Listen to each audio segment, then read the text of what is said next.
নোটসটা বের করে নে সবাই, কোশ্চেনটা বের করে নে।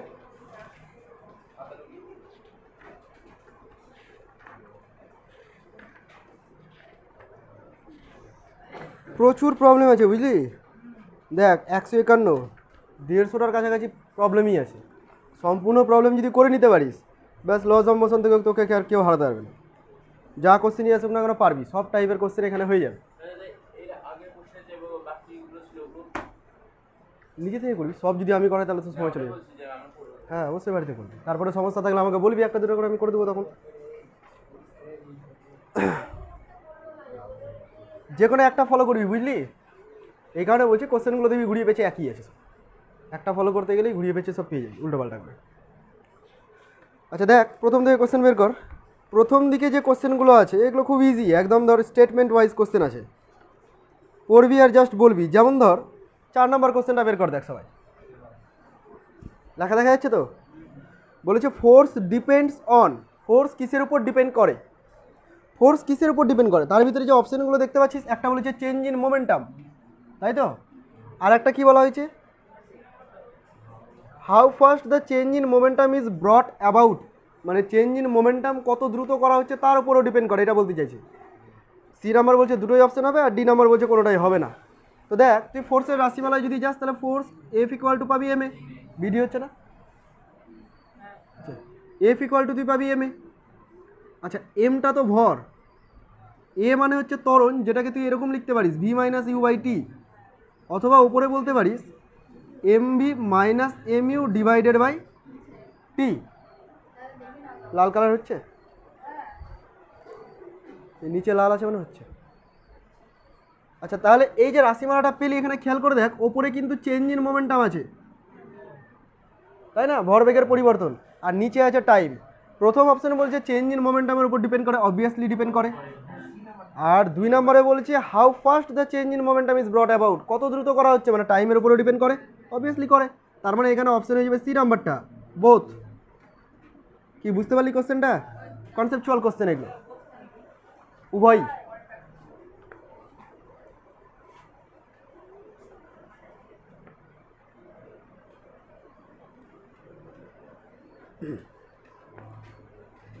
হয়েছে রে, সব আমি করাচ্ছি না, বেছে বেছে করাচ্ছি, তোরা বাড়িতে নিজেরা করবি।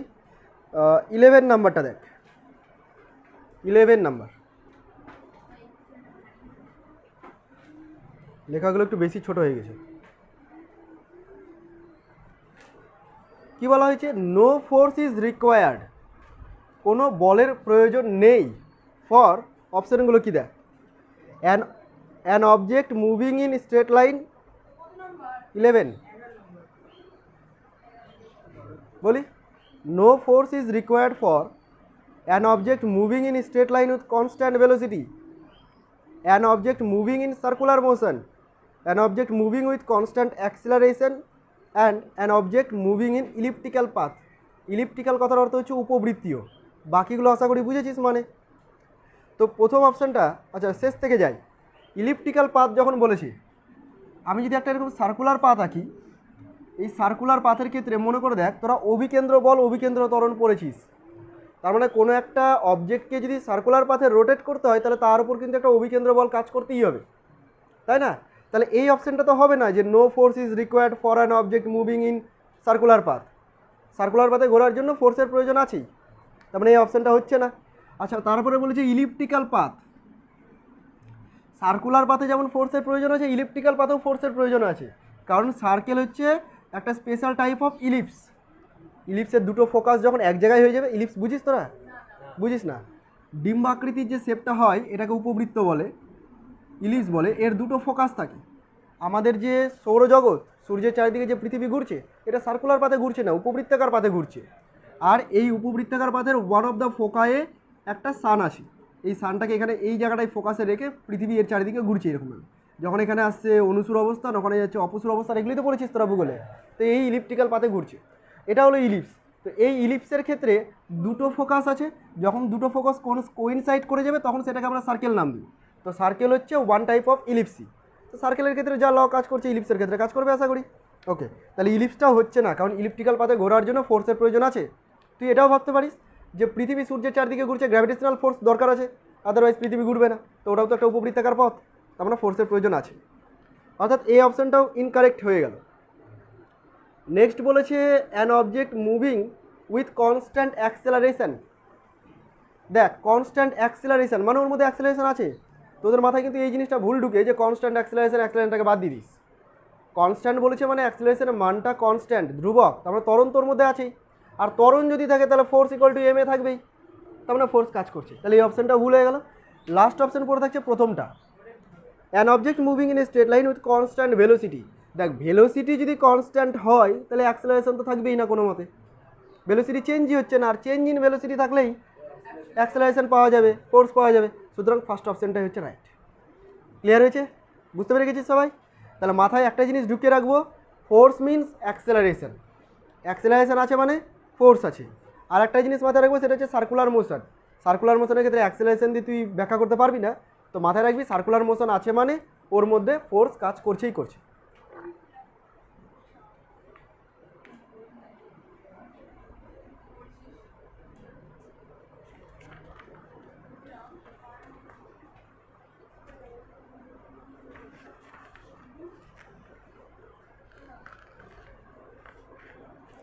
হলো নাম্বার 18, 18 নাম্বার 18, 18 তাড়াতাড়ি পড়ে রে, ম্যাক্সিমাম কোশ্চেন আজকে অ্যাটেন্ড করার চেষ্টা করবো।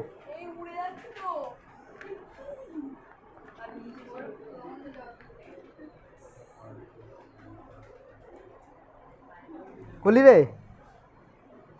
দেখ কি বলা হয়েছে, a particle of mass M is moving with velocity v1।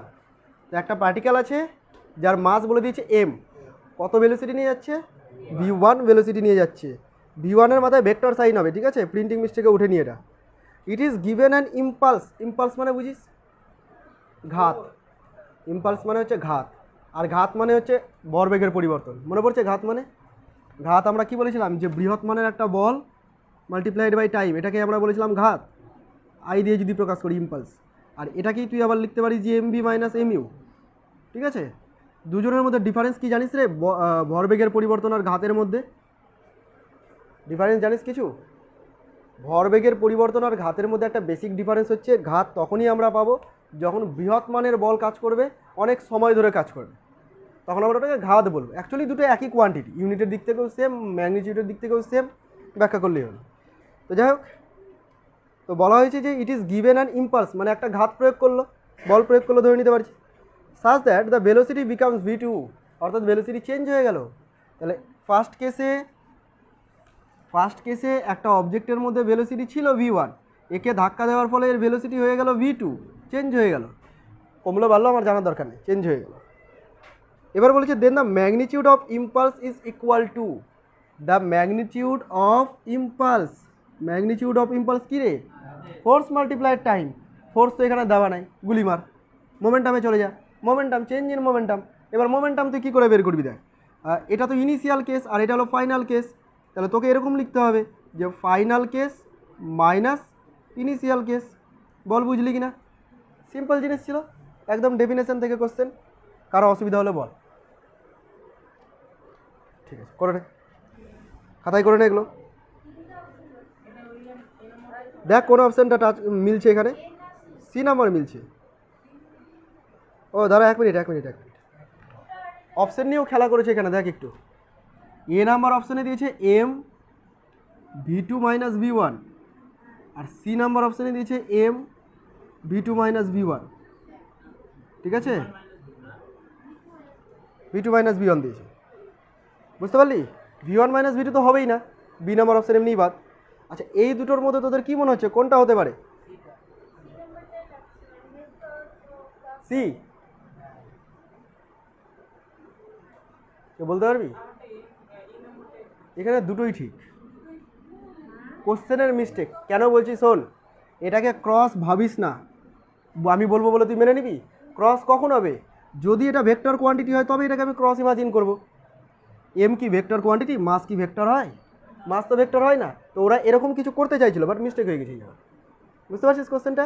তাহলে এখানে এটা ক্রস না, এটা জাস্ট মাল্টিপ্লিকেশন, এখানেও কিছু নয় মানে মাল্টিপ্লিকেশন, দুটো একই জিনিসই। কিন্তু যদি এরকম থাকতো যে এম এর মাথায় ভেক্টর ডট আর এম এর মাথায় ভেক্টর, দুটো কিন্তু আলাদা জিনিস হয়ে গেল, তখন নিচের তো ওঠো। কিন্তু ভর তো আর ভেক্টর কোয়ান্টিটি হয় না, ভর স্কেলার কোয়ান্টিটি, ডট দিয়ে আর গুণ দিই কোনো মানেই হয় না। তাহলে অপশন হচ্ছে এ আর সি দুটোই, ঠিক আছে।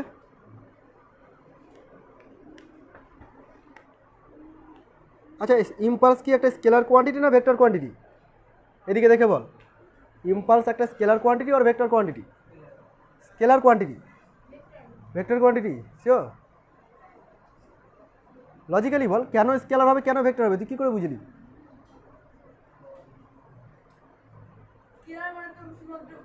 মান থাকবে, ভেক্টর মিনস ডাইরেকশনও থাকতে হবে, দেন ভেক্টর হবে। দুই রকমভাবে বোঝা যাচ্ছে, দেখ ফোর্স এর মধ্যে ঢুকে আছে, টাইম তো কোনো কোয়ান্টিটি না, মানে ভেক্টর বা স্কেলার ভেক্টর কোয়ান্টিটি না। আবার এখানে তুই মোমেন্টামের চেঞ্জ দেখছিস, মোমেন্টাম তো নিজেই ভেক্টর কোয়ান্টিটি, ডাইরেকশন আছে, সুতরাং এটা ভেক্টর কোয়ান্টিটি। 22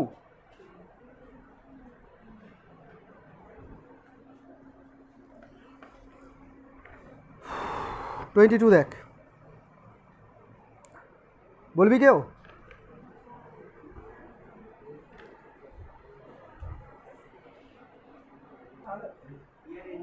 ফার্স্ট মানে হচ্ছে ধাক্কা, ঘাত, টান। টেনশন মানে টান, তোদের ওই ইমোশনাল টেনশন না এটা।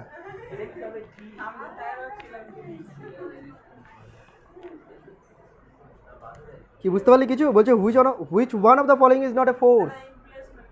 ইম্পালস মানে হচ্ছে এই যে বললাম যে ঘাত, এয়ার রেজিস্ট্যান্স মানে হচ্ছে বাতাসের আঘাত, বাতাসের ধাক্কা, ওটাও তো একটা ফোর্সই। টেনশন মানে টান, টান মানে তো ফোর্সই একটা, ওয়ান টাইপ অফ ফোর্স। ধাক্কাও একটা ফোর্স, ঘাত ফোর্স না। ফোর্স গুণ থাকলে ফোর্স কী করে হয়? ফোর্স ইন্টু টাইম, আলাদা কোনো কোয়ান্টিটি। যদি টি না থাকতো তবে বলতাম যে হ্যাঁ ফোর্স এটা। কি বুঝতে পারলি না? আচ্ছা, এটা হলো বেগ, ভি হলো বেগ, আর এর সাথে যদি আমি এম গুণ করে দিই, এটা ভি, এটা বেগ হবে? কী হলো? এটা মোমেন্টাম, আলাদা কোনো কোয়ান্টিটি, সেম জিনিস। ফোর্স আছে, ফোর্সের সাথে আমি আরেকটা রাশিকে গুণ করে দিলাম, কোয়ান্টিটি চেঞ্জ হয়ে গেল। ক্লিয়ার? তার মানে এটা এটা আলাদা কোনো কোয়ান্টিটিকে প্রকাশ করছে, এটা ফোর্স না, ফোর্সের সাথে কিছু মাল্টিপ্লাই করছি, এটা মোমেন্টামকে ডিফাইন করছি, চেঞ্জ ইন মোমেন্টামকে। বুঝতে পারলি? তাহলে ইম্পালস হয়ে যাবে এখানে আনসার, যে impulse is not a force, impulse is not a force.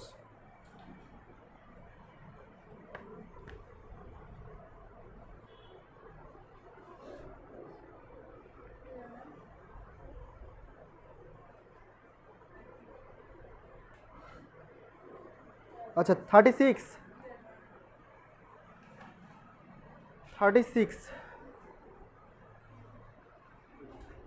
কি লেখা আছে? এ জেট ইঞ্জিন, নাম শুনেছিস? আচ্ছা, works on the principal of, কোন নীতির ওপর কাজ করে জেট ইঞ্জিন? অপশানগুলো দেখ, কনজারভেশন অফ মাস, ভরের কনজারভেশন, এই নিয়ে তো কিছু পড়িনি আমরা নিউটনস লতে, ভরের আবার কনজারভেশন। আচ্ছা, কনজারভেশন অফ এনার্জি পড়েছি, কাজ করবে কিনা জানি না। Conservation of linear momentum, conservation of angular momentum. Jet ইঞ্জিনের কথা ভাবতো, জেট ইঞ্জিন কি রোটেট করে, ঘুরে বনমন করে ঘুরতে থাকে? তাহলে অ্যাঙ্গুলার মোমেন্টাম কোনো গল্পই নাই ওখানে। অ্যাঙ্গুলার মোমেন্টাম কখন আসে? রোটেশনের ক্ষেত্রে আসে। জেট ইঞ্জিন তো লিনিয়ারলি চলতে চাইছে, তাই না? Linear case. তাহলে এই কেসে হয় change in conservation of energy হবে, আদারওয়াইজ কনজারভেশন অফ মোমেন্টাম হবে। এই দুটোর মধ্যে তোদের কোনটা মনে হচ্ছে? এনার্জিটা মনে হচ্ছে।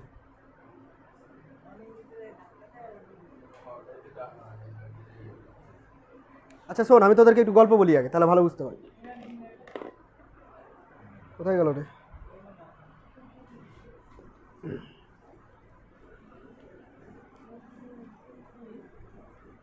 শোন ভালো করে, এখন যে কনসেপ্টটা বলবো এটা দিয়ে প্রচুর প্রবলেমও পাবি, আগে আমি বলে দিচ্ছি। শোন, মনে কর জাস্ট একটা বোমা আছে এখানে, বৌমা না, বোমা। নর্মালি একটা বোমা আছে এখানে, হঠাৎ করে ব্লাস্ট, এই এখন নর্মালি স্টেট আছে, রেস্টে আছে, ঠিক আছে? কিছু একটা সুইচ করলাম এর মধ্যে, হঠাৎ করে ব্লাস্ট হয়ে গেল।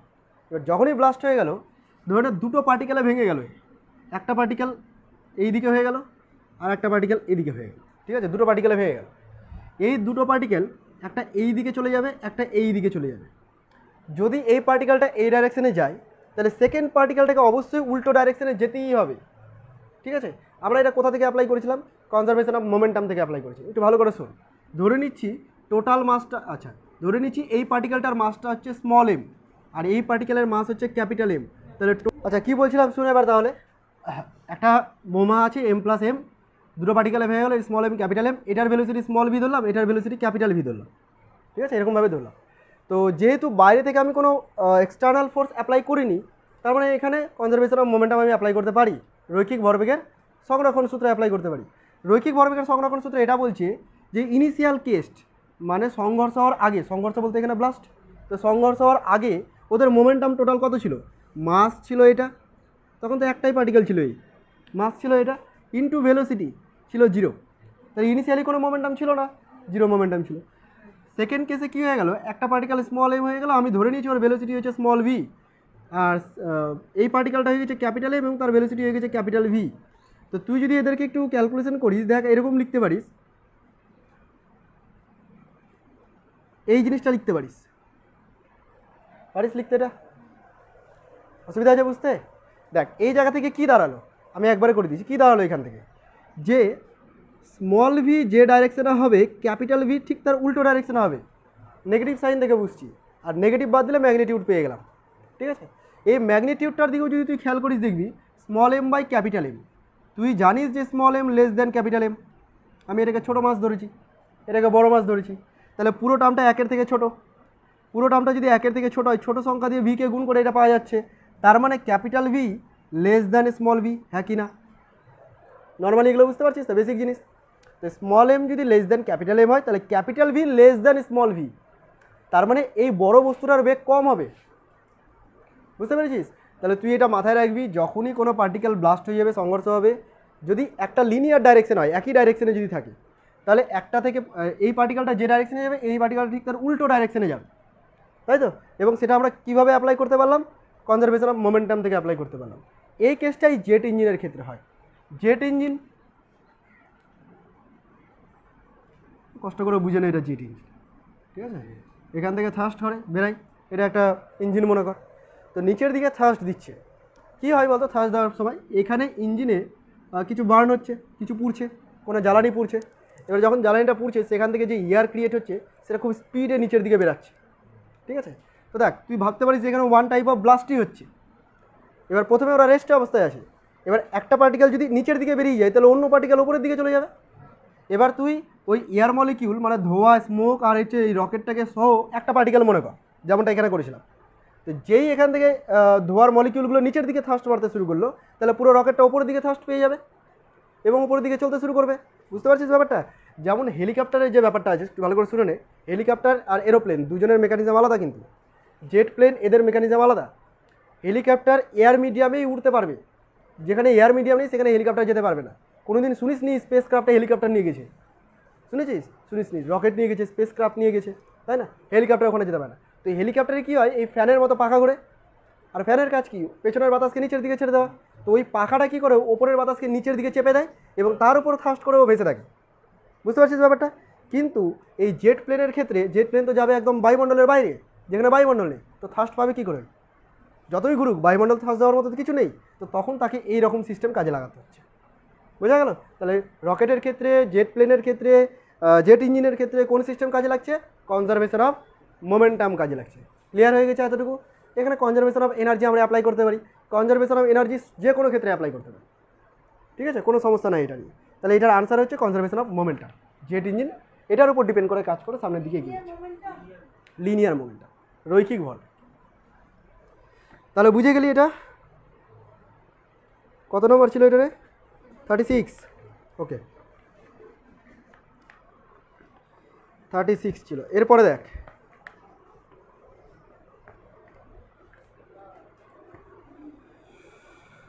হ্যাঁ 42টা খুব সুন্দর একটা কোশ্চেন। ভুল করবি করবি, পড়ে নে সবাই।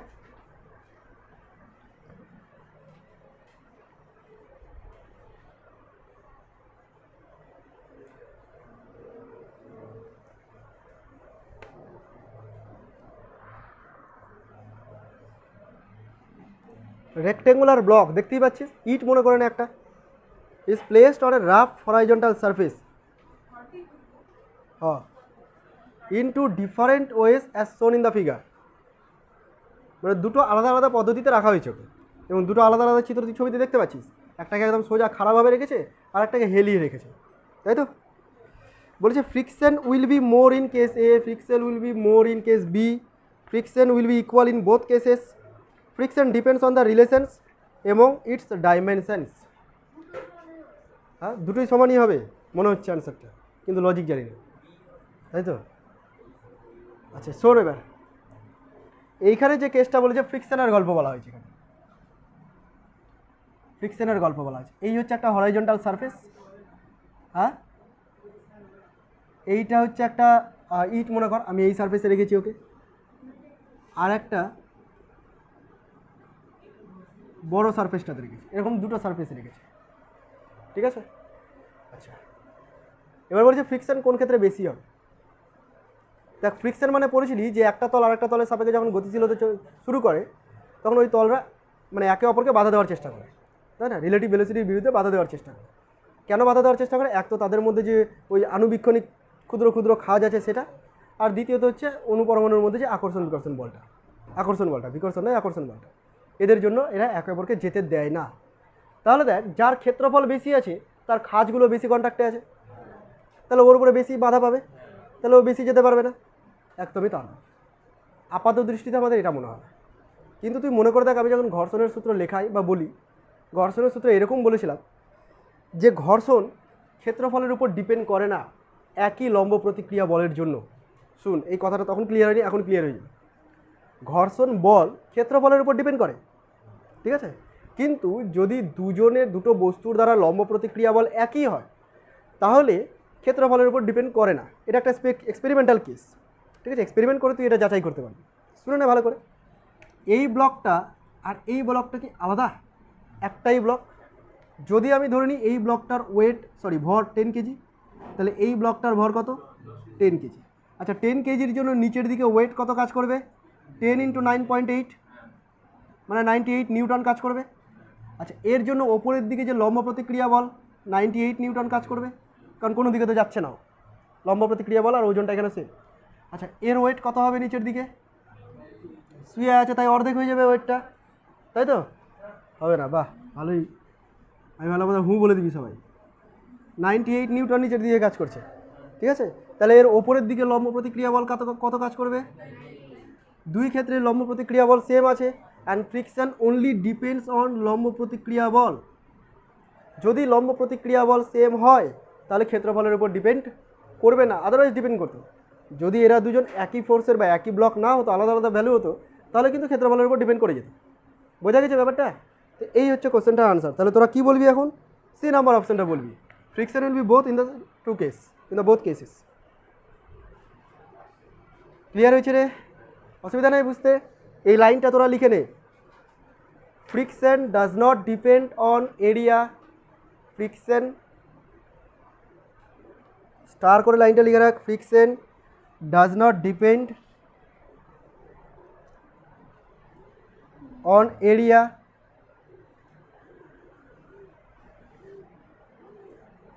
of the contacting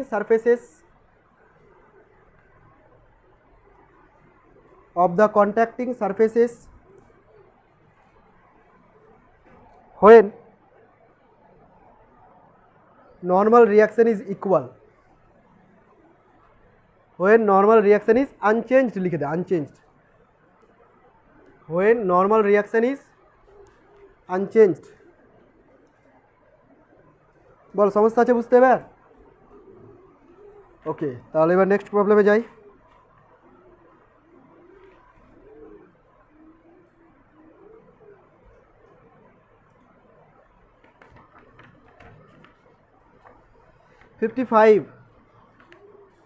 এই চ্যাপ্টারটা লজ অফ মোশন, এর মধ্যে কী কী আছে জানিস? তোদের বাংলা বইয়ের নিউটনের গতিসূত্র আছে, বৃত্তীয় গতি চ্যাপ্টার আছে, ফ্রিকশন ঘর্ষণ আছে, সবগুলো লজ অফ মোশনের আন্ডারে পড়ে, ঠিক আছে?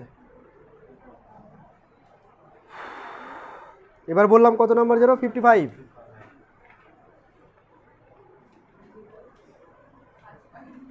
পড়ে রে সবাই। ভিডিও হচ্ছে? হ্যাঁ হ্যাঁ 55 রে।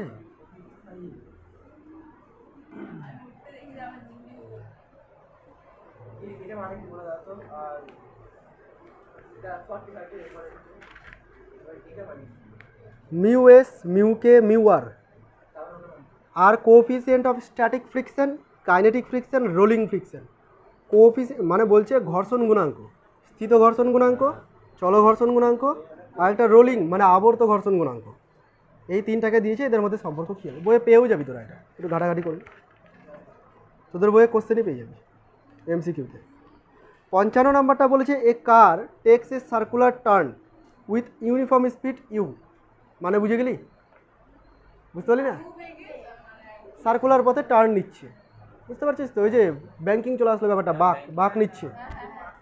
আচ্ছা, if the reaction at inner and outer wheels মানে চাকা B denoted by R1 and R2, বোঝা গেল না? আমি গাড়ি আঁকবো, ভয় পাবি না গাড়ি দেখে।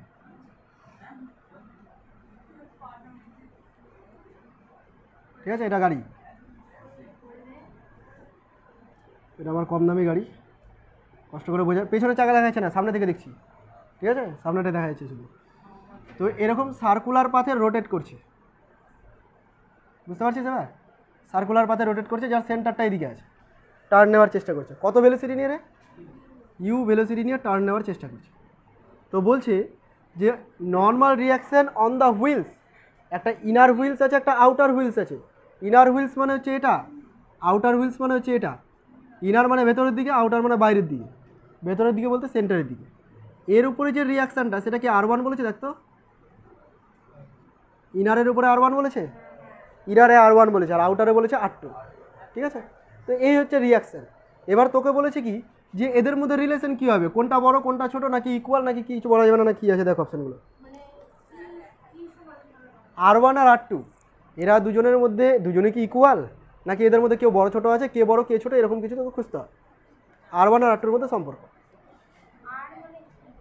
নর্মাল রিয়াকশান, চাকার উপরে একটা লম্ব বল কাজ করবে তো উপরের দিকে, সেই লম্ব বলটাকেই বলছি নর্মাল রিয়াকশান, এবং সেটাকে আমরা R দিয়ে প্রকাশ করছি। এবার দেখ, এই গাড়িটার পুরো ওয়েটটা নিচের দিকে কাজ করছে। আমি প্রথমে একে সার্কুলার পাথে রোটেট করাচ্ছি না, চালাচ্ছি না, একে জাস্ট আমি রেস্টে রেখেছি। তাহলে এরকম দুটো চাকা আছে, তাই তো? এই গাড়িটার উপরে দেখ, এই গাড়িটার পুরো যে ওয়েটটা নিচের দিকে কাজ করবে, ওয়েটটাকে আমি ধরে নিচ্ছি W। যদি চাকা দুটোই হয়, ধরে নিচ্ছি যদি দুটোই হয়, তাহলে এই ওয়েটের জন্য ওপরের দিকে নর্মাল রিয়াকশান কাজ করবে, এবং সেই নর্মাল রিয়াকশানটা কোথা দিয়ে কাজ করবে? এরা কি টাচে আছে মাটির সাথে? টাচে আছে এই চাকা দুটো, তাহলে এর উপরে কাজ করবে আর এর উপরে কাজ করবে। যেহেতু সিমেট্রিক্যাল, এর উপরে কাজ করবে অর্ধেকটা, এর উপরে কাজ করবে অর্ধেকটা, তবেই তো আর উপরে দিয়ে কাজ করছে। বুঝতে পারলি কিনা বল? নর্মাল রিয়াকশানটা চাকার উপর দিয়ে এইভাবে উপরে দিয়ে কাজ করে। এটা বললাম স্ট্যাটিক, মানে একদম রেস্টে আছে। কিন্তু এই কেসে কী হবে, যখন সার্কুলার পাথে টার্ন নেবে তখন কিন্তু এই রকমভাবে আমি আলোচনাটা করতে পারবো না। তার কারণ হচ্ছে তখন এর উপর একটা সেন্ট্রিফিউগাল ফোর্স কাজ করবে। সেন্ট্রিফিউগাল ফোর্স মনে পড়ছে? সরি, বাংলা নামটা বলি, অপকেন্দ্র বল। অপকেন্দ্র বল যখনই সার্কুলার পাথে রোটেট করে, তুই যদি এর গাড়ির মধ্যে থাকিস, তোর মনে হবে বাইরের দিকে একটা ফোর্স ফিল করছিস। বুঝিস নি? গাড়িতে যখন বাঁক নেয়, এই দিকে হেলে যাচ্ছি, অন্যের গাড়ি চলে যাচ্ছি, এদিকে গালো খেয়ে নিয়েছিস হয়তো, হয় না? অনেকে বোঝে না। যাই হোক, ওদেরকে তখন আবার ফিজিক্স বোঝাতে বুঝে যাস না যে অপকেন্দ্র বল বলে কিছু একটা হয়, রাগ করবেন না। তো এই অপকেন্দ্র বলটা এইদিকে কাজ করছে। এই অপকেন্দ্র বলের দরুন এর টেন্ডেন্সি কী হবে? বাইরের দিকে যাওয়া। এবার বাইরের দিকে টেন্ডেন্সি যাওয়া হবে, তুই ভেবে দেখ, গাড়িটা যদি প্রচুর স্পিডে থাকে তাহলে কিন্তু এই চাকাটা উঠেই যাবে, দিয়ে উল্টে যাবে, হয় না? এরকম অনেকটা ওই ভুটভুটিগুলো খুব ভালো হয় দেখি, ওই মাল বোঝাই করে নেয় একদম হাইট পর্যন্ত, আর যখন রোটেট করে খুব স্পিডে রোটেট করতে গিয়ে পুরোপুরি উল্টেই গেল ওইদিকে, মানে এই চাকাটা উঠে যায়, দিয়ে পুরোটা উল্টে যায়। তো কেন এই জিনিসটা হচ্ছে? সেন্ট্রিফিউগাল ফোর্স এদিকে কাজ করছে, তার জন্য এর মধ্যে একটা টর্ক কাজ করার মতো মানে উপায় চলে আসছে। তখন এটার উপরে ফোর্স কাজ করছে, তখন এই চাকাটা প্রথম দিকে উপরের দিকে উঠতে শুরু করে। তার মানে এই চাকাটা মাটির সাথে কম টাচে আসছে, আলগা হয়ে যাচ্ছে। তাহলে এখান থেকে তুই বুঝতে পারছিস, এটা যদি কম টাচে আসে তাহলে এর উপরে নর্মাল রিয়াকশান কম হবে, তাই না? R2টা বেশি হয়ে গেল, যত যা চাপ আছে তখন এই চাকার উপরে এসে পড়ছে সব কিছু। বুঝতে পেরেছিস এতটুকু? তার মানে এখানে R1 লেস দেন R2 হবে যখন সার্কুলার পাথে টার্ন নেবে। কিন্তু যদি স্ট্যাটিক থাকতো তাহলে আমি এটাকে R1 এটাকে R2 বলেছিলাম, তো R1 ইকুয়াল টু R2 হয়ে যেত। বোঝা গেছে? করে নে, নিজেরা যেভাবে বুঝিস সেভাবে বুঝে করে নে।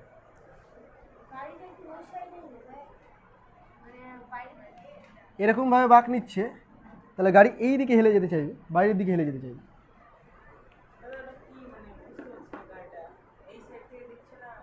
তুই সামনে থেকে দেখছিস, এটা সামনে, এই যেখানে ড্রাইভার বসে আছে, ড্রাইভারের বুড়ি হয়ে গেছে, এখানে কি আছে ওটা স্টিয়ারিং বলে।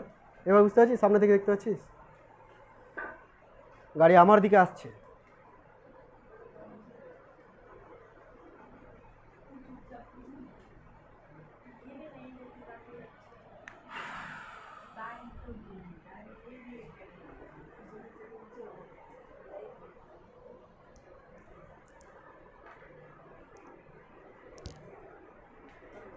হলো রে। এবার লেভেলের কোশ্চেন নাম্বার 70, 70। আর একবার জিজ্ঞাসা কর কেউ নাম্বার, গিয়ে ঠুকে দেবো একবার, তারপরে বলবো।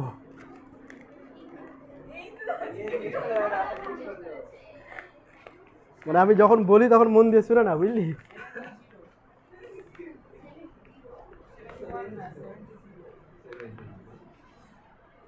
হলো রে, পেলি কোশ্চেনটা খুঁজে? ছবিটার দিকে একবার তাকা, ভয় লাগলো কি? ভয় পাস না, আমি আছি। সবাই খাতায় ছবিটা এখানে একটু বড় সড়ো করে, ওরকম পেন্টিং করা দরকার নেই, যেগুলো দরকার সেগুলো এখানে।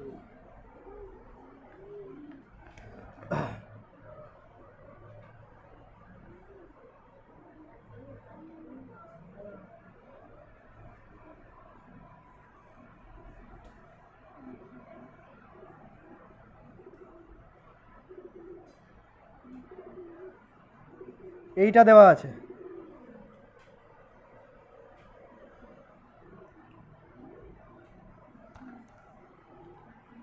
দেখ।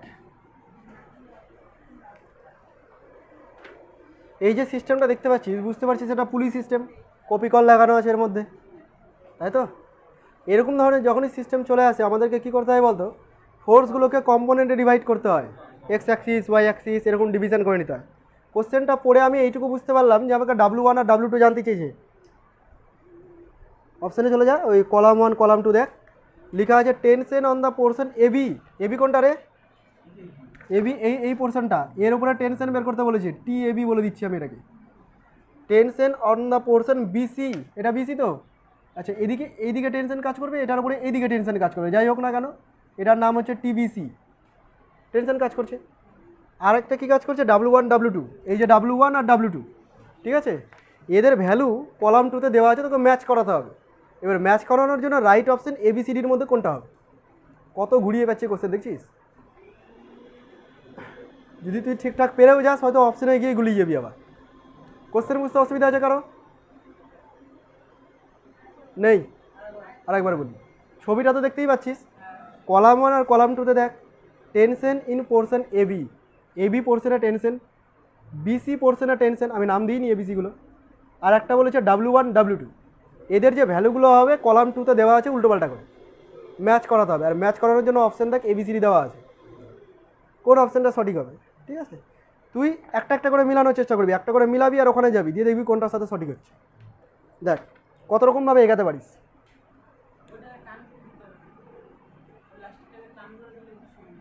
তুই টার্ম দিবি না তো, তোকে যেমন সিচুয়েশন দিয়ে দিয়েছে তেমনই করতে হবে। এরকমভাবে রাখার ফলে পুরো সিস্টেমটা ইকুইলিব্রিয়ামে আছে। ওকে, আচ্ছা এবার দেখ, এই যে অবজেক্টটা দেখতে পাচ্ছিস না, এটার উপরে নিচের দিকে কত ফোর্স কাজ করছে? 300 নিউটন। এর নিচের দিকে যাচ্ছে? এখানেই আছে। তাহলে একে নিশ্চয়ই ওপরের দিকে কেউ টেনে রেখেছে। কে টেনে রেখেছে? টেনশন। কত টেনশনটা? সেমি হতে হবে, তবেই তো স্থির আছে। ওকে, এটা যদি 300 নিউটন হয়, দেখ এই স্ট্রিংটা আর এই স্ট্রিংটা একটাই স্ট্রিং, এত দূর পর্যন্ত, এখান থেকে এসে ফোর্স আবার ডিভাইড হচ্ছে। যতক্ষণ না ফোর্স ডিভাইড হচ্ছে ততক্ষণ স্ট্রিং একটাই, আর একটা স্ট্রিং হওয়া মানে ওর উপর প্রত্যেকটা পয়েন্টে স্ট্রিংয়ের টেনশনটা সেম। তাহলে এখানে যদি 300 নিউটন কাজ করে, তাহলে এটার উপরে এই দিকেও 300 নিউটন কাজ করছে। আমি টি দিয়ে ডিনোট করে রাখছি, দাঁড়া, এদিকে টি কাজ করছে। এবার এখান থেকে এসে সিস্টেমটা আলাদা হয়ে গেল, এদিকে আলাদা ফোর্স কাজ করছে W2 কাজ করছে নিচের দিকে, এখানে আলাদা একটা টেনশন কাজ করছে, সেটা কত? TBC। ধরতে পারছিস ব্যাপারটা? তাহলে এখান থেকে শুরু করে এত দূর পর্যন্ত একটা স্ট্রিংয়ে কোনো অবজেক্ট ছিল না, কোনো ফোর্স কাজ করছিল না, বলে প্রত্যেকটা পয়েন্টে টেনশন সেম। আর যে এই পয়েন্টে আসলো তোরা আবার বলবি কেন এটাও তো একটা স্ট্রিং, এরকম বলবি। ওই রকম নয়, পয়েন্টটা দেখ এখান থেকে ফোর্স কাজ করার যে কী বলবো, ফোর্স কাজ করার যে ডাইরেকশন সেটা দেখ এখান থেকে চেঞ্জ হয়ে গেল। এই পয়েন্টের উপর তাহলে 3 দিক থেকে ফোর্স কাজ করছে। এ নিচের দিকে টানবো বলছে, ও বলছে আমি এইদিকে টেনে নিয়ে যাবো, আর টিবিসি বলছে আমি এদিকে টেনে নিয়ে যাবো। আলটিমেটে ওখানে স্থির অবস্থায় আছে, তার মানে এদের 3 জনের জন্য সাম্য অবস্থায় আছে। বুঝতে পারলি? এবার আমি কি করবো দেখ, আমি এই পয়েন্টটাকে আঁকবো, এটার নাম সি ছিল নাকি রে? সি ছিল, আমি সি পয়েন্টটাকে আঁকবো। এই হচ্ছে আমার সি পয়েন্ট। সি পয়েন্টের উপর কে কে কাজ করছে? এদিকে কাজ করছে টি বিসি, ঠিক আছে, ফ্রি বডি ডায়াগ্রাম বলে এটাকে। এই দিকে কাজ করছে টি, আর নিচের দিকে কাজ করছে W2। এই অ্যাঙ্গেলটা কত রে তোর মাথা?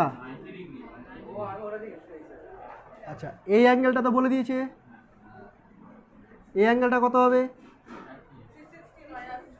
মাইনাস করে দিতে হবে, কর মাইনাস কর। 210, 360 থেকে 210 মাইনাস কত হবে রে? 50, 150। অসুবিধা আছে বুঝতে? ল্যামির উপপাদ্য মনে পড়ছে? ল্যামির উপপাদ্য কী ছিল? ল্যামির উপপাদ্য ফোর্স নাও, নিলাম ফোর্স, তার নিচে সাইন দিয়ে অ্যাঙ্গেল বসাও, টি এর অপোজিটে আছে 90। আবার ফোর্স নাও, টিবিসিকে নিয়ে নিলাম, তার অপোজিটে কে আছে? সাইন 150। আবার ফোর্স নাও, W2, অপোজিটে কে আছে?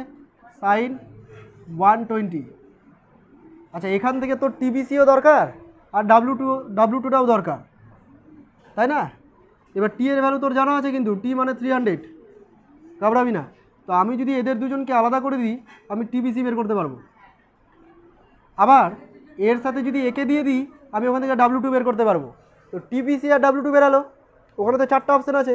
তুই আগে এই দুটো অপশানের সাথে ম্যাচ করো না, কোনোটা যদি মিলে যায় তো বেঁচে গেলি, আর যদি দেখিস একই অপশান আছে তখন আবার বাকিগুলো টেস্ট করবো। ঠিক আছে, কর এই ভ্যালুগুলো বের কর নিজেরা ফটাফট। আমাকে জিজ্ঞাসা করবি না সাইন 150 কত হয়, সাইন 120 কত হয়। ম্যাথ শিখে গেছিস, নিজেরা করবি।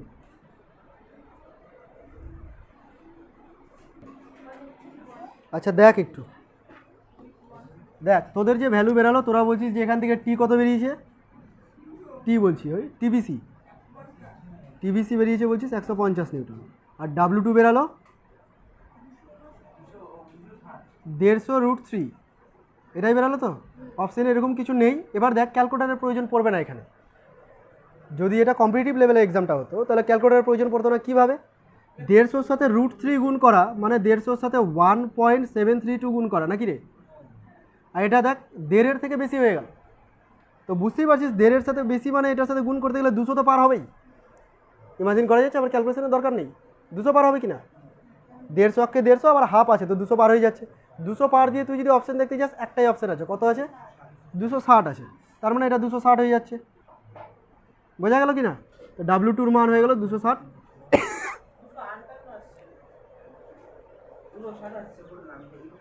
কর ভালো করে কর, 1.732 ইন্টু 259, একদম পাক্কা ডেসিমেল, সেটাকেই 260 করে দিয়েছে। ঠিক আছে কিনা এবার? আচ্ছা যাই হোক, তাহলে এই দুটো অপশান দিয়ে তুই এবার মিলানোর চেষ্টা কর কোনটা মিলছে। আমিও যদি তোদের সাথে করি, টিবিসি মানে এ নাম্বার অপশান হবে 1 নাম্বারটা, না বি নাম্বার অপশান হবে 1 নাম্বারটা। তো বি নাম্বার অপশান একে হবে, এরকম দুটো অপশান আছে, এ আর বি, প্রথম দুটো পেয়েছিস কি? দেখ বি 1 হবে, বুঝতে পারছিস? তাহলে এবার W2টাকে চেক করে নে, W2 কোথায় আছে? ডিতে আছে, ডি হচ্ছে 260 মানে 3 হচ্ছে, তো ডি আছে 3-এ, ডি 3-এ কোথায় আছে রে? একমাত্র বি নাম্বার অপশানে আছে। কিন্তু আমি যে প্রথম দুটোকে চুজ করে রেখেছিলাম এ আর বি, ওর মধ্যে থেকে বি নাম্বার অপশান হচ্ছে, গেল সব গুলিয়ে। এদিকে তাকা, কলাম মিলাচ্ছি আমি আগে, হ্যাঁ অপশান না, কলাম মিলাচ্ছি। কলামে যেটা বি নাম্বার অপশানে আছে টিবিসি, পেয়েছিস? ওটা কত আসছে রে? 1 আসছে না? আচ্ছা, আর W2 মানে ডি, ডি কত আসছে? 3 নম্বর অপশান আসছে। এবার এই যে B1 আর D3 এটা একসাথেই থাকবে এরকম কোন অপশান আছে? ভালো করে দেখ, তার কাটা মানুষ। এই যে B1 আর D3 এই দুটো একসাথে আছে কোন অপশানে? এতেও আছে, বিতেও আছে। ও আচ্ছা, সরি, তার কাটা আমি হয়ে গেলাম। দুটোই আছে, তাহলে আরেকটা বের করতে হবে এখন। চল, আরেকটা বের করার জন্য কি করবো দেখ, এগুলো মিটিয়ে দিলাম। এবার এই অপশানটাতে চলে আয়, এখানে আমি আর আলাদা করে আঁকছি না, বি নাম ছিল এটার। এই বি পয়েন্টে এদিকে কাজ করছে TAB, এদিকে কে কাজ করছে বলতে পারবি কেউ? এদিকে TBC, বলিস না আবার যে TBC তো এদিকে ডাইরেকশন ছিল, একটাই তার তো, যখন যেদিকে ডাইরেকশন হবে করে নিতে পারি আমি। এই পয়েন্টে এদিকে টানতে চাইছি, এই পয়েন্টে ওদিকে টানতে চাইছি, ব্যাস হয়ে গেল। এবারে অ্যাঙ্গেল তো তুই জানিস রে নাকি, এই অ্যাঙ্গেলটা 90, আবার ওই একই রকমভাবে এটা 120 হয়ে গেল, ওই সিমেট্রি থেকে বলে দিচ্ছি আমি এটা। ব্যাস এবার এখানে তুই ক্যালকুলেশন কর, তাহলে আবার W1 আর TAB পেয়ে যাবি। হয়েছে, ফটাফট কর, দুই অপশান মিলাবি, নিজেরা কর।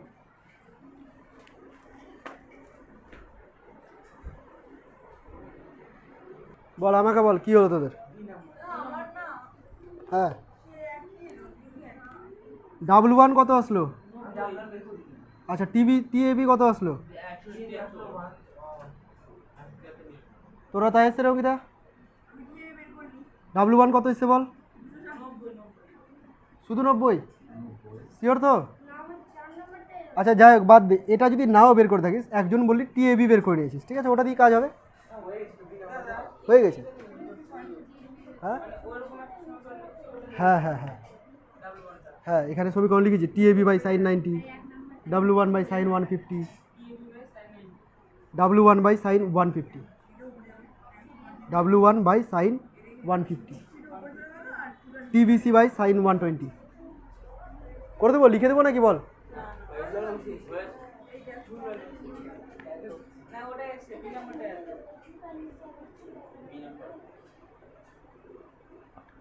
আমাকে বল, আমি ক্লিয়ার করে দেবো। 5 টাকা এক্সট্রা দিবি।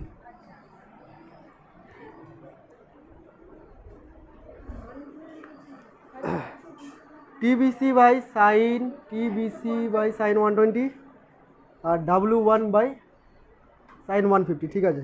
সাইন 150 ডিগ্রি মান কত রে? আর সাইন 120 ডিগ্রি 1/2, উল্টে গেল, W1 2 ওপরে চলে গেল, √3/2 হয়ে গেল, 2 কেটে গেল, 150 √3, W1 150 √3 আসছে।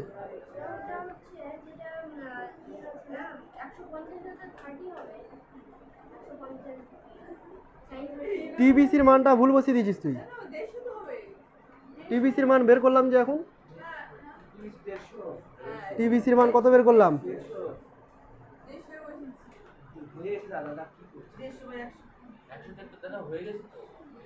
এখানে TBC বের করলাম না, 200 কত?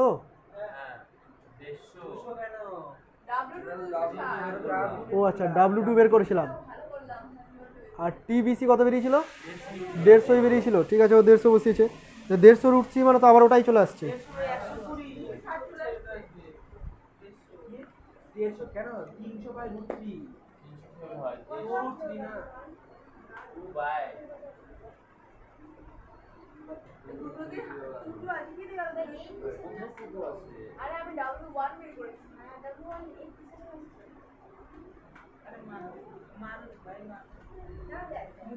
এই ধর আমি করি,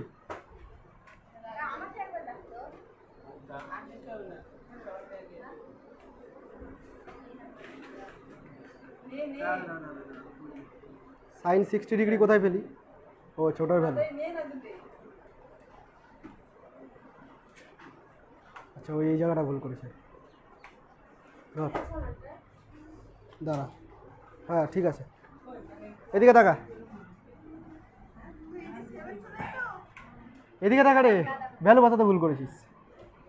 এই দেখ, আমি দুটো লিখছি, একটা লিখছি TBC, ওটাই করছি, TBC বাই সাইন 120 সমান সমান W1 বাই সাইন 150।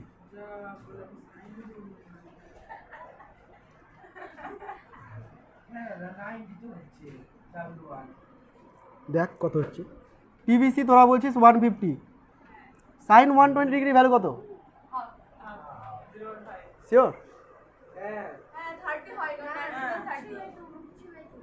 সাইন আমি যদি এরকম লিখি 180 degree minus 60 degree, sine 90 plus 30, তাহলে তো cos 30 হয়ে গেল না? সাইন 90 প্লাস 30 cos 30 হয়ে গেল। গাজা ঘুর কোথাকার, এতক্ষণ ধরে আমাকে ভুল করাচ্ছিস। √3/2 W1 রাখলাম। সাইন 150 কত রে? সাইন 150 হাফ, 2 কেটে দিলাম নিচে নিচে, সমস্যা নেই তো?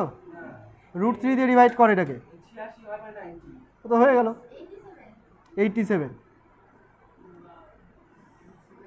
শান্তি? চল মিলা এবার। TAB তো বের করলাম না, সবটি কোথায় বের করছি? TAB আমার তো বের করার দরকার পড়লো না, আমি 3টা বের করলাম। ওখানে W2 আর TBC বের করলাম, আর এখানে শুধু W1টা বের করে দিলাম, দিয়ে 3টে অপশনকেই মিলালাম। ও আচ্ছা, ঠিক আছে, ঠিক, ওকে। কি ঝামেলা বল? ওরাই হতো, তুই বলে দিসনি বলে মেনে নিতে হতো, অঙ্ক আর করতে হতো না। ঠিক আছে, এরপর থেকে আর অঙ্ক করবো না, পার্থ বলে দিবে এটা, ব্যাস মেনে নেবো আমরা। 72, আর একবার বলবো না?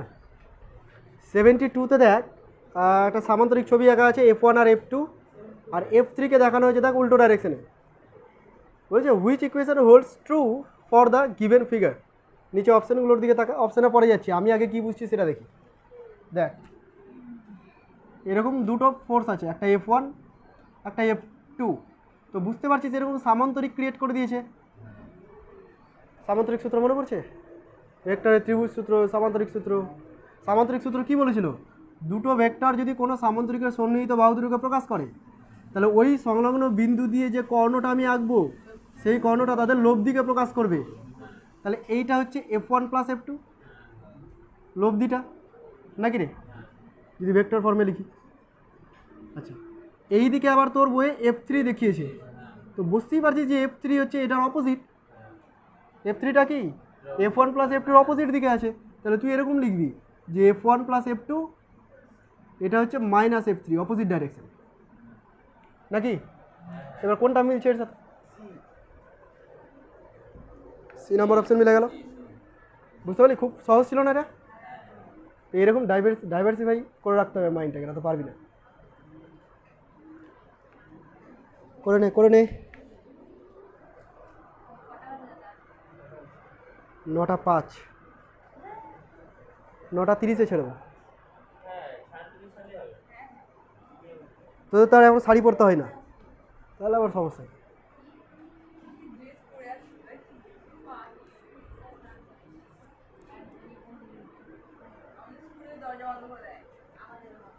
সব স্কুলেই দরজা বন্ধ করে।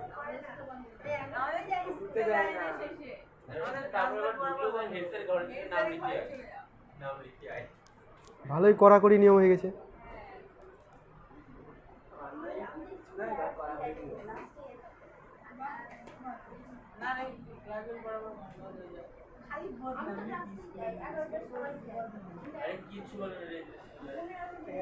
আচ্ছা ছেড়ে দে তর্ক বিতর্ক, কখনো মারপিট লেগে যাবে ঠিক নাই। এবার তাকা রে 74 বলেছে which figure shows the correct force acting on the body sliding down and inclined plane. বুঝলাম না, একটা নততল বরাবর একটা অবজেক্ট নিচের দিকে পড়ছে, স্লাইড করছে, তো তার দরুন ফোর্সগুলোর যে ডাইরেকশন দেখানো হয়েছে, 4টা ছবিতে 4 রকমভাবে দেখানো হয়েছে, কোন ছবিটা সঠিকভাবে ব্যাখ্যা করছে, কোন ছবিটাতে ডাইরেকশনগুলোকে সঠিক দেখানো হয়েছে, এটা তোকে এক্সপ্লেন করতে হবে। আচ্ছা, এখানে বি, সি আর ডি যে অপশানটা দেখতে পাচ্ছিস, বি, সি আর ডি, এমজি কাজ করছে দেখতে পাচ্ছিস, ডাইরেকশনটা এমজি। এই এমজিগুলো না ডাউনওয়ার্ডস, নিচের দিকে বোঝাতে চাইছে, তো প্রিন্টিং মিস্টেকের জন্য একটু অ্যাঙ্গেল করে গেছে। বি হবে শিওর? এতবার করেছি মুখস্থ হয়ে গিয়ে বল। আচ্ছা, এ নাম্বার অপশন হবে না, তার কারণ হচ্ছে ওজনের ডাইরেকশন ভুল দেখাচ্ছে। Mg always downwards. এবার এমজি অলওয়েজ ডাউনওয়ার্ডস 3টাতে আছে, কোন 3টা? B, C, D. তারপরে তুই ওজনকে বাদ দিয়ে ফ্রিকশনে চলে যা, ফ্রিকশন যেহেতু অবজেক্টটা নিচের দিকে স্লাইড করছে, ফ্রিকশন উল্টো দিকে ওপরের দিকে হবে। এরকম আছে বি নাম্বার অপশন, একটাই আছে বি নাম্বার অপশন, আর কিছু দেখার দরকারই নেই।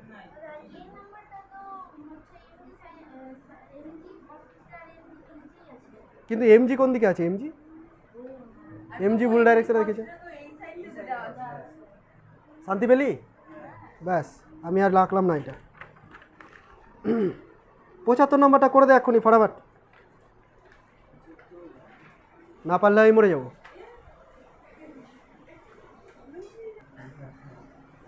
দেখ রে পাগল ছাগলগুলো, এদিকে তাকা।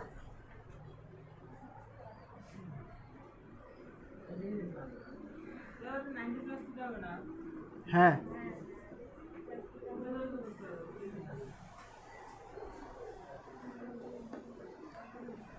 কত নম্বর ছিল?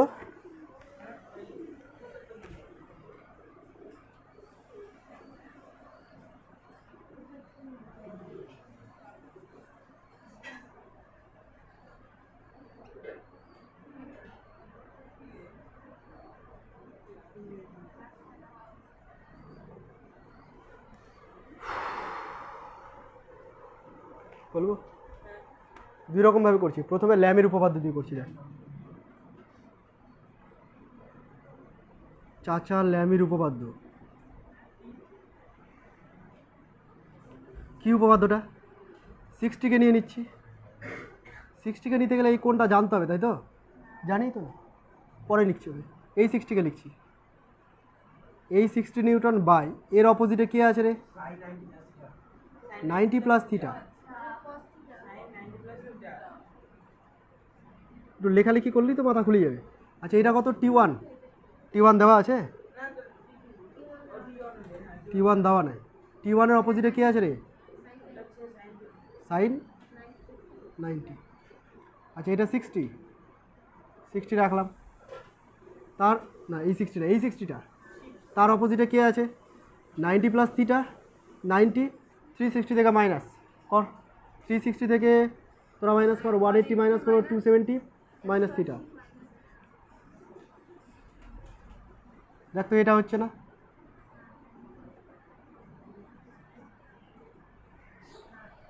টু সেভেন্টি মাইনাস থিটা হচ্ছে। আচ্ছা, আমাকে বল 270 মাইনাস থিটাকে কী লিখবো? এই দেখ, অল সাইন 10, তার মানে মাইনাস কস থিটা। এটা হবে মাইনাস কস থিটা। এটাকে কি লিখবো? 60 বাই কস থিটা, তাই তো রে? ওটাকে লিখবো 60 বাই মাইনাস কস থিটা। ঠিক বলেছি? Minus cos theta. লাভের লাভ কিছু হলো? কস থিটা কাটি গেল, তাই না? কোনো রিলেশন আসলো না। যদি আমি এই দুটোকে নিয়ে আসতাম, কত হয়? ভুল করলাম, 180 হয়। ঠিক, এই তো একটা কাজের কাজ করলি, 180 হয়। তাহলে বল এবার সাইন 180 মাইনাস থিটা কত? Cos theta.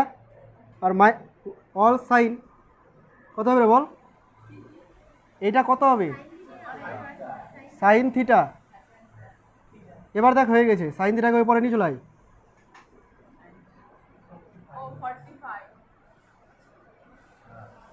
একটু এগেলেই হতো, ক্যালকুলেশনে যদি আমাকে করে দিতে হয়। দরকার নাই তো, দরকার নাই, কি করবো?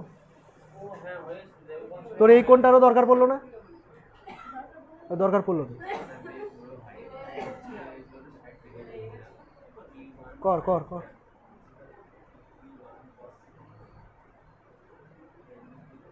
এটা করে না, আমি আর একটা প্রসেস দেখাচ্ছি।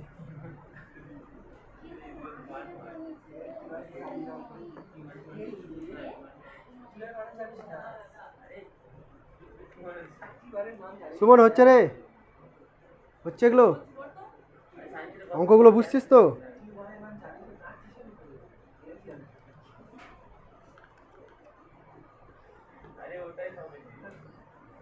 মিটিয়ে দিলাম,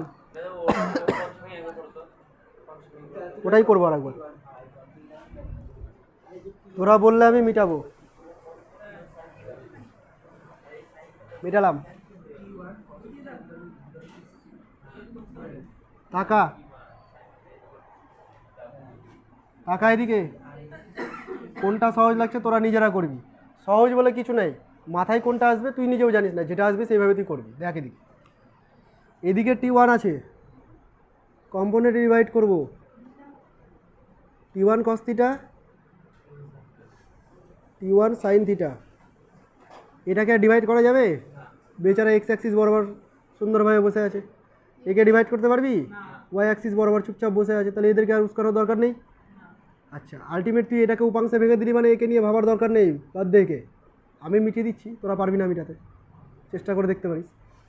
T1 cos থিটা উপরে দিয়ে কাজ করছে, T1 cos থিটা ওপরে কাজ করছে, 60 নিচে কাজ করছে, ইকুয়াল হবে কি না? হবে ইকুয়াল। T1 sin থিটা ওয়েস্টে কাজ করছে আর ইস্টের দিকে 60 কাজ করছে, ঠিক করেছি? ভাগ কর এটা বাই এটা, একই তো, যেভাবে খুশি কর।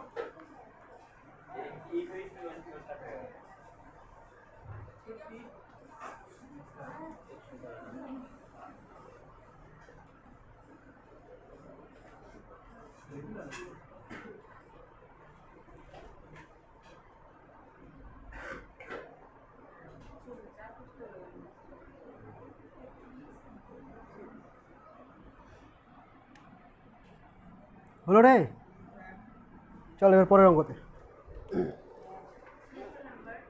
76 নম্বর করে দিবি কি? তেরাই কর, তেরাই, তারপরে আমি করে দিচ্ছি, তাড়াতাড়ি ট্রাই কর। তোরা হেল্প করবি আমাকে, আমি কিছু পারবো না, দেখবি সব তোরাই পারবি, আমি শুধু জিজ্ঞাসা করবো আর তোরা উত্তর দিয়ে দিবি, দেখিস জাদু। কত নম্বর? 76।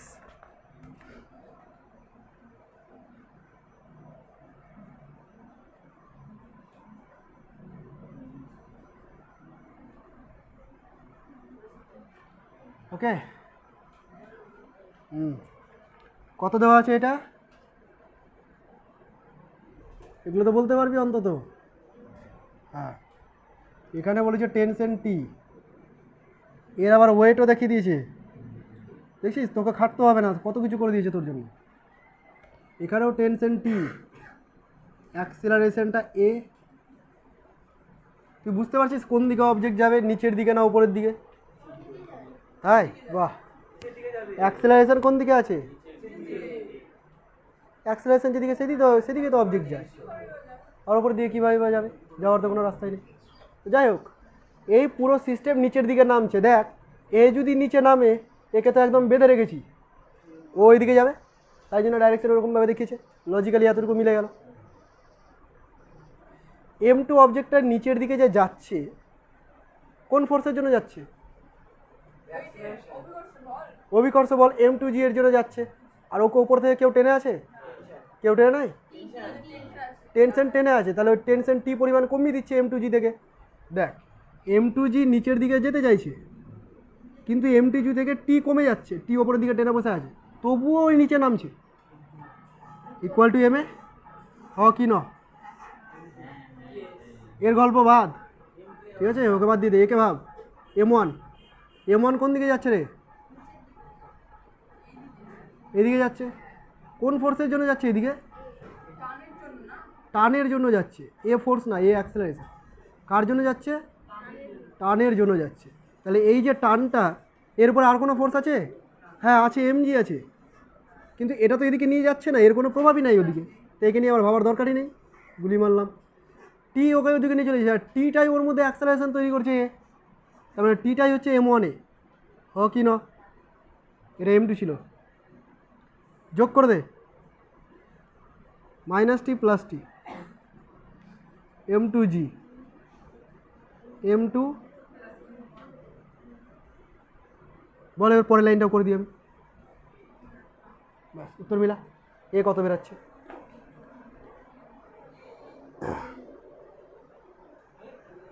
খুব কঠিন রে?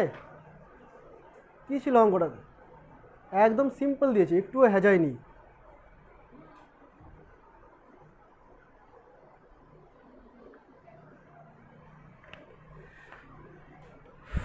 এই প্রশ্ন যখন আসলোই, তাহলে 80 নাম্বারটাও করে নেব,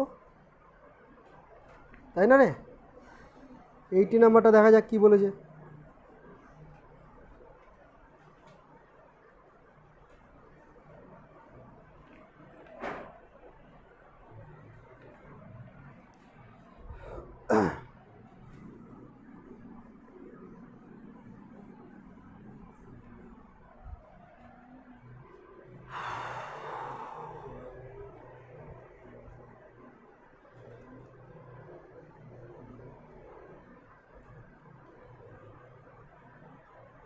করে নিয়েছিস 80 number?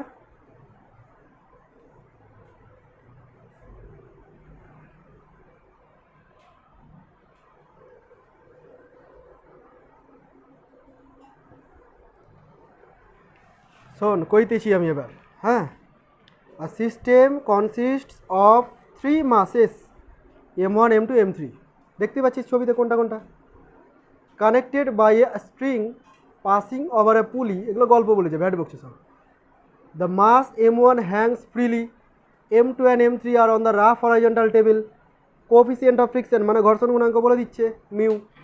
The pulley is frictionless, পুলিটা ফ্রিকশনলেস, সারফেস না কিন্তু। আর পুলিকে আমরা ফ্রিকশনলেস ধরেই ক্যালকুলেশন করব। যদি কোনো দিন পুলি ফ্রিকশন সহ দিয়ে দেয়, তোর সিলেবাসের বাইরে কোশ্চেন দিয়ে দিই, আমরা পুলির ফ্রিকশন এখন পর্যন্ত ধরিনি। দ্য ডাউনওয়ার্ড, আচ্ছা নেগলিজিবল মাসও বলে দিয়েছে। The downward acceleration of mass m1, m1-এর ডাউনওয়ার্ড অ্যাক্সেলারেশন মানে নিচের দিকে অ্যাক্সেলারেশনটা কত, সাথে ব্র্যাকেটে একটা ডেটা দিয়েছে, ওটাকে ভুলে যাস না। m1 m2 m3 সবাই সমান, প্রথমে বলে দিলেই হতো, যাতে তুই প্রথম থেকে কনসেন্ট্রেট না করতে পারিস, সেই জন্য হেজিয়ে যেত। এবার ছবিটা আমি দেখি, এই হলো অবজেক্ট দুটো।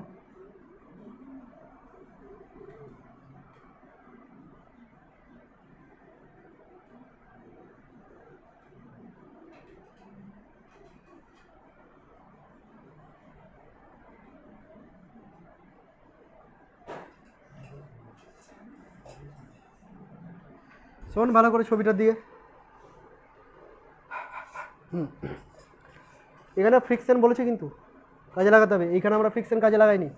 এই প্রবলেমটাতে একটুখানি বলে দিই শোন, যদি এখানে ফ্রিকশন থাকতো তাহলে এই অবজেক্টটা m1-এর উপর যেমন এদিকে টি কাজ করছে, উল্টো দিকে ফ্রিকশন এফ কাজ করতো, তখন এখানে টি আর হতো না, তখন এখানে টি মাইনাস এফ হয়ে যেত, এফ বাধা দিচ্ছিল। তাহলে ওই কাজটা এখানে করাতে হবে এখন। এখানে ফ্রিকশন কোথায় কাজ করবে, একটা এখানে কাজ করবে ফ্রিকশন, একটা এখানে কাজ করবে। বলতে পারবি এখানে যে ফ্রিকশনটা কাজ করবে সেটা, আর এখানে যে ফ্রিকশনটা কাজ করবে, এরা দুজন একই নাকি আলাদা? একই হবে কেন না, বলে দেয়নি তো। দুজনের ভর একই, ভর যদি একই হয় তাহলে লম্ব প্রতিক্রিয়া বল একই, তো দুজনের ফ্রিকশন একই। এখানে যদি 5 নিউটন ফ্রিকশন কাজ করে তো ওখানে আলাদা কাজ করবে, একই অবজেক্ট তো, ওখানেও 5 নিউটন কাজ করবে। ঠিক আছে, তাহলে পুরো সিস্টেমটা কিন্তু চাইছে নিচের দিকে যেতে, বলে দিয়েছে ডাউনওয়ার্ড অ্যাক্সেলারেশন বের করো, তার মানে পুরো সিস্টেম নিচের দিকে যেতে চাইছে। কত অ্যাক্সেলারেশন, যদি এরা নিচের দিকে যায় তাহলে এরা উল্টো দিকে যাবে, উল্টো দিকে দিকে আসবে। কত হবে সেটা, এ হবে। আচ্ছা এবার কি কি কাজ করছে দেখ, এই পুরো m1 অবজেক্টটাকে নিচে কে নিয়ে যাবে রে, mg নিয়ে যাবে। আমি mg লিখে দিলাম, 1 লিখলাম না, কারণ সবার ভ্যালু m তো। আচ্ছা mg নিচে নিয়ে যাবে, কিন্তু একে উপরের দিকে টেনে বসে আছে, কে বসে আছে টেনে, টি বসে আছে। তাহলে তুই এরকম লিখবি না যে mg আর মাইনাস টি মানেই হচ্ছে ma, লিখবি তো নাকি? কত নম্বর কোশ্চেন এটা? আচ্ছা এটা একটা কোশ্চেন, এটা একটা ইকুয়েশন হলো। এবার উপরে চলে আয়, এখানে টেনশন কত আছে রে, কোন দিকে আছে, এদিকে না ওদিকে? যেটা দেখলাম ঠিক দেখিয়েছি, কত টেনশন আছে, একটাই তো স্ট্রিং, এখানে এসে আলাদা হলেও হতে পারে, বাট এখানে তো টি। এই টিটা কী করছে, এই দুজনকে নিয়ে যেতে চাইছে, এই দুজনকে এদিকে নিয়ে যেতে চাইছে। তুই যদি এই তারটাকে ছোটো করতে করতে এক জায়গায় লাগিয়ে দিস তাহলে এম আর এম এক জায়গায় চলে আসলো। তো ওই দুজনকে টেনে নিয়ে আসছে, কে নিয়ে আসছে, টি নিয়ে আসছে। আর কোনো ফোর্স কাজ করছে, হ্যাঁ এদিকে কাজ করছে ফ্রিকশন, এদিকে কাজ করছে ফ্রিকশন, তার মানে আলটিমেট তো যাচ্ছে ও টি এর দিকেই, তার মানে টি বড়। তাহলে T minus two F is equal to M plus M into A, হ কি না? এখানে ফ্রিকশন লেস বলেছিল, এখানে ফ্রিকশন বলেছে। আচ্ছা দেখ, টি এদিকে কাজ করছে আর দুটো এফ উল্টো ওদিকে টেনে বসে আছে, তাহলে টি থেকে টু এফ বিয়োগ করে দেবো, আলটিমেট ফোর্সটা এদিকেই যাচ্ছে। এবার এদিকে ফোর্স টোটাল মাস কত আছে এখানে, এম প্লাস এম, তার ভিতরে অ্যাক্সেলারেশন ক্রিয়েট হচ্ছে এ, তার মানে এটা 2m, এত কায়দা কানুন না করে এটা হচ্ছে 2m এ, হ কি নরে, হ। আচ্ছা কি বের করতে বলেছে এখান থেকে, ডাউনওয়ার্ডস অ্যাক্সেলারেশন, মানে এ কে বের করতে হবে, টি কে তাহলে সরাতে হবে, টি কোশ্চেনে দেওয়া ছিল, আমি ধরেছি নিজে ইচ্ছাই, বাদ দেবো, কী করে বাদ দেবো রে, যোগ করে মাইনাস টি প্লাস টি। আচ্ছা M G minus 2f 3m এ সমান সমান কী হবে রে, 3mটাকে এনে ডিভাইড করবি, অপশানে মিলবে না, তার কারণ আমি এফ ধরেছি নিজে ইচ্ছাই, বইয়ে এফ দিয়ে বলা নাই কিছু। আচ্ছা এফটাকে তুই বলতে পারিস না মিউ ইন্টু এম জি, পারি না বলতে, পারি, এটার এম জি নিচে কাজ করছে, তাহলে লম্ব প্রতিক্রিয়া বল এম জি ওপরে কাজ করছে, আর ফ্রিকশন কি হয়, লম্ব প্রতিক্রিয়া বল মিউ ইন্টু এন, বুঝতে পারলি? তাহলে তুই এফ এর জায়গায় কি বসাবি রে, মিউ এম জি, এখানে লিখবি টু, টু তো থাকলোই, আর এফ এর জায়গায় লিখবি মিউ এম জি, এখানে লিখবি 3m এম এম এম, কেটে গেল সব, রক্ত বেরালো না, দেখ কাটলাম তাও, জি কমন নিয়ে নেবো, তাহলে 1 মাইনাস 2 মিউ ডিভাইডেড বাই 3, হয়ে গেল। কত ভয়ঙ্কর কোশ্চেন, মিলল কি একটা অপশন, না মিললে আমি ঠিক করেছি, এ আবার কেমন অপশন রে, এ নাম্বার অপশনটা দেখ, জি বাই জি কেমন লিখেছে উল্টাপাল্টা, নিচের জিটা কোনো সংখ্যা হতো, ভুল করে জি লিখে দিই, কোনটা কোন করে কাটলাম, এমগুলোকে কমন নিয়েছি,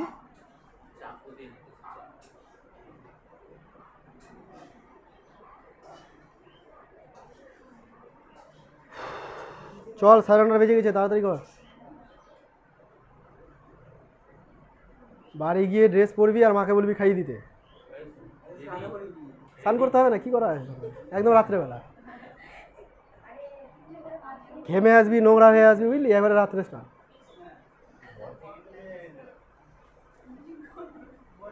মাঝে আবার টিফিন টাইম তো পাবি, তখন পারলে করে নিস।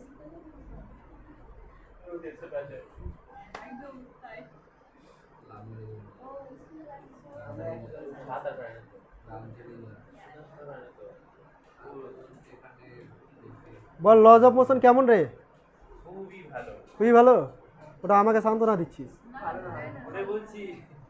ভালো, ভেক্টরের থেকে তো ভালো, প্রজেক্টাইলের থেকে অনেক ভালো, আচ্ছা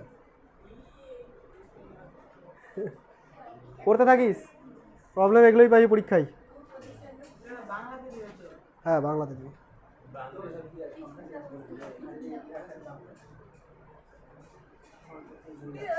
ছুটি, তোদের স্কুলও আছে, এই যে 150টা প্রবলেম, এর মধ্যে কটা করালাম আমি, বেশি করাইনি, 10-15টা করেছি বোধহয়, তো ভাব সবগুলো যদি আমি করাই তাহলে কতদিন লাগবে, সুতরাং তোদেরকে করতে হবে কিছু, করে করে আমাকে হোয়াটসঅ্যাপে পাঠাতে পারিস, ফ্রি টাইমে আমি করে দেবো, বলি শুধু করে দিই না, কিন্তু পাঠাবি, সময় পেলে করে দেবো, পরের দিনে এই লজ অফ মোশন থেকেই প্রবলেম করাবো বেছে বেছে আবার, আয় আজকে।